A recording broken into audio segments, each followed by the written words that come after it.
Appalachian Forest Products Sawmill Division is equipped with state-of-the-art machinery, 2 6-foot Ban McDonough head rigs, and a 6-foot Ban McDonough resaw assure the highest quality lumber, produced in the most efficient manner for the most stringent and demanding customer.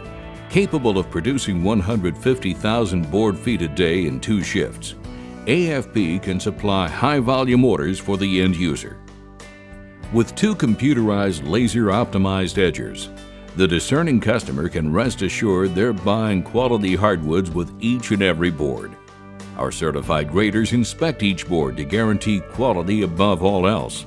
Characterized as a green mill, AFP utilizes all parts of our valuable resource: bark for mulch, chips for paper, and sawdust for fuel. Each and every log is utilized efficiently. All products manufactured from high-grade lumber used for furniture, moldings, and flooring.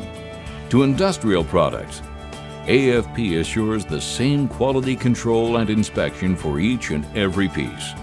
Technology is improving, and AFP is adapting to meet the hardwood lumber market of the future.